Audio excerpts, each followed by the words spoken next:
Out in the quiet of the countryside, a group of bikers pulls up to a weathered ranch, ready to make trouble. They don't know who they're dealing with: an old man with a rough exterior, a faded cowboy hat, and a gaze that says he's seen it all. What they don't realize is that this rancher, once just a local figure, is a retired Green Beret sniper, a man who's lived through the chaos of war. As the bikers push him, laughing and taunting, they unknowingly provoke a storm.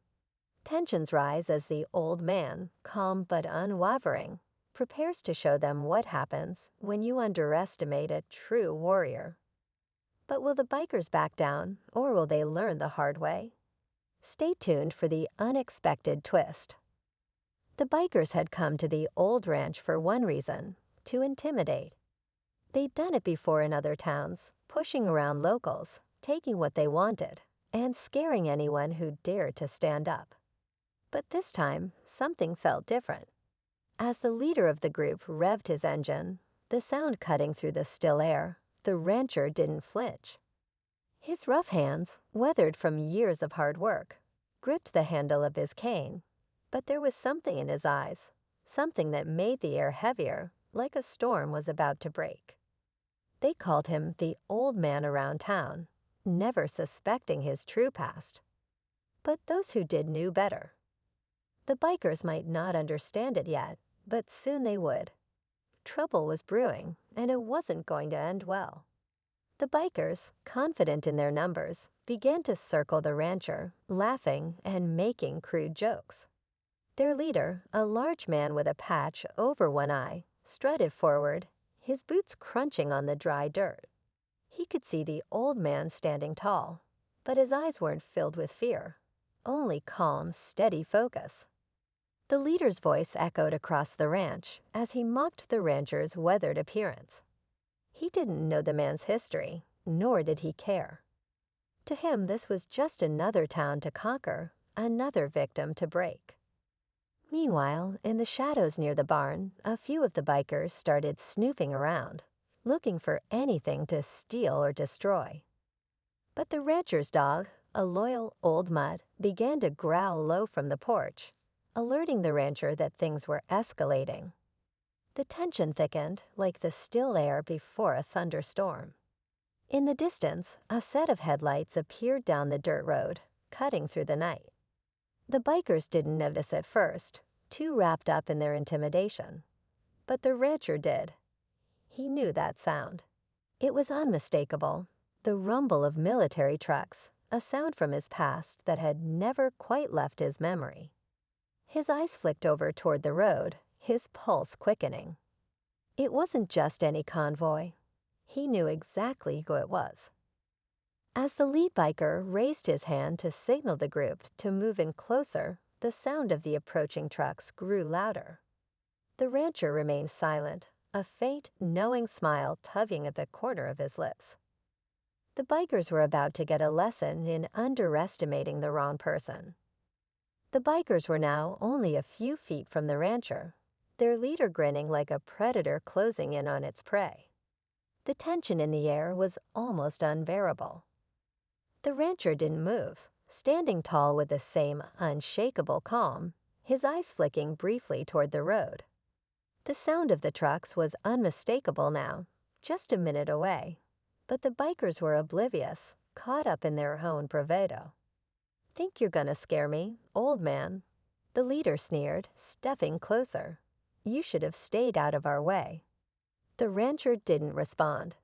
Instead, he shifted his weight ever so slightly, his hand reaching for something hidden beneath his jacket. The bikers didn't see it coming, didn't realize what they were really up against. Suddenly, the trucks came into view, headlights blinding against the dark. The bikers froze for a moment, their jeers dying in their throats as they saw the military vehicles approach. The convoy was slow but steady, 6 trucks rolling through the dirt, their engines growling like lions in the wild. The rancher's heart rate picked up, but his expression never wavered. He knew who was in those trucks. His old team, the men he'd fought beside, bled with, and trusted with his life. The bikers were about to find out why this old man never feared anything, not even them. The truck slid to a stop, their tires kicking up dust, and one by one, figures clad in military fatigues stepped out. It wasn't just any group. They were trained, disciplined, and deadly. Former Marines, recon, and special forces. The bikers' cocky attitudes shifted in an instant, their eyes widening. They had no idea what was about to hit them. The leader took a step back, his bravado faltering, but it was too late. The rancher finally spoke, his voice low, measured. "I don't take kindly to threats on my land." But the bikers weren't ready to back down. Yet they clenched their fists and revved their engines, trying to muster some last ounce of defiance. The clock was ticking. The old rancher had made his move. The air was thick with the weight of what was coming next. No one could predict how this would end, but everyone knew it would be a moment they'd never forget. Just as the tension hit its peak, something unexpected happened. The sound of another engine roared over the noise of the bikes and military trucks. It wasn't one of the trucks from the convoy, but something different, darker, more menacing. A sleek black motorcycle shot out from behind the line of trucks, cutting across the dirt road with a speed that seemed unnatural. The bikers didn't know what to make of it. Neither did the rancher, but his instincts told him something was wrong.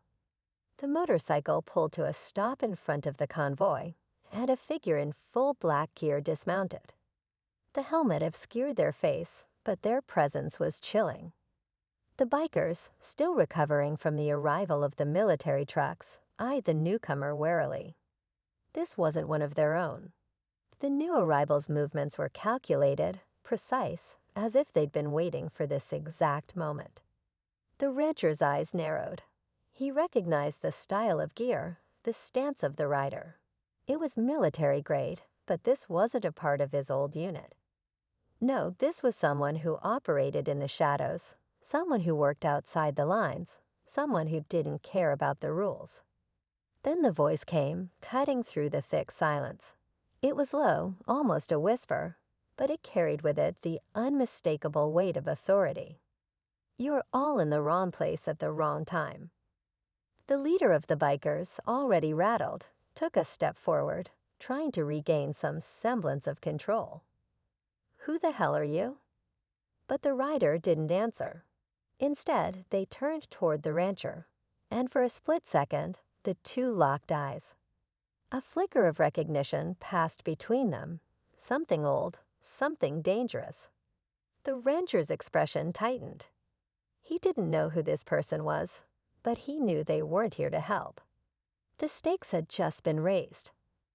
As the figure reached for a hidden compartment on their motorcycle, the bikers took a step back, sensing the shift in power. The air was thick with uncertainty, and every moment felt like it was teetering on the edge of chaos. Just when they thought they had the upper hand, a new player had entered the game, and the rancher's past was suddenly much closer to the surface than he'd ever expected. The silence hung heavy, broken only by the hum of engines and the occasional shuffle of boots in the dust. The rider, still cloaked in shadow, reached into their motorcycle's compartment and pulled out a small, unmarked case. The bikers, sensing the shift in power, were visibly rattled now. The leader, his bravado all but gone, turned to face the rancher.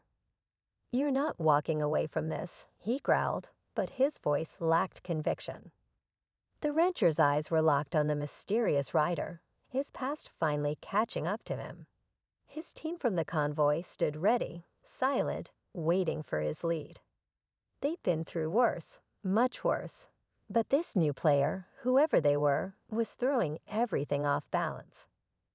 The rider turned slowly toward the bikers, and in a flash, they opened the case to reveal an old, familiar sniper rifle, a weapon of precision and deadly accuracy. The rancher's heart skipped a beat, but it wasn't fear that coursed through him. It was recognition. This rifle had been his once. The figure aimed it at the leader of the bikers, their gaze never wavering from the target. The bikers stood frozen. The rancher stepped forward, his voice steady. "That rifle belongs to me," he said, his words a calm declaration in the midst of chaos. The rider didn't flinch, but there was a flicker of hesitation. It was subtle, almost imperceptible, but the rancher caught it. "What's your game?" he asked, his voice low but sharp. The riders slowly removed their helmet, revealing the face beneath. A face the rancher recognized all too well. It was someone from his past, someone he'd thought was gone forever. "Ben," the rancher whispered, the weight of the revelation crashing down on him. Ben's face was hardened, years of battle and bitterness etched into his features. "I never wanted to leave you behind, Jack," he said, the name carrying a deep, painful history. "But sometimes you can't outrun the ghosts. I thought I'd let you handle it your way, but you were always too soft." The bikers, now completely confused and intimidated, exchanged wary glances. Ben turned the rifle toward the group, his aim steady but not yet firing. "This ends tonight," he muttered. The rancher's eyes softened as he took a step closer to Ben. "We don't have to do this," he said quietly. "We've been through enough hell together." Ben's jaw tightened, but his grip on the rifle wavered. The night felt like it was holding its breath, waiting for the next move. Just as Ben lowered the rifle slightly, the leader of the bikers lunged forward, trying to break the tension with a desperate final act of violence. But before he could get more than a step, a shot rang out from one of the military trucks, the sound sharp and deafening. The bikers froze. The leader stumbled, a red stain blossoming on his chest. The shot had come from one of the former military men, their faces grim as they slowly holstered their weapons. Jack, the rancher, looked back at Ben. "Not this time," he said, his voice firm. "You're not pulling me back into that life." Ben lowered the rifle entirely, stepping back as he realized the fight was over. The bikers were scattered, their leader already slipping into unconsciousness as his gang hesitated, unsure whether to retreat or press on. Ben exhaled slowly, his hand shaking, but not from fear. From something else, the burden of choices long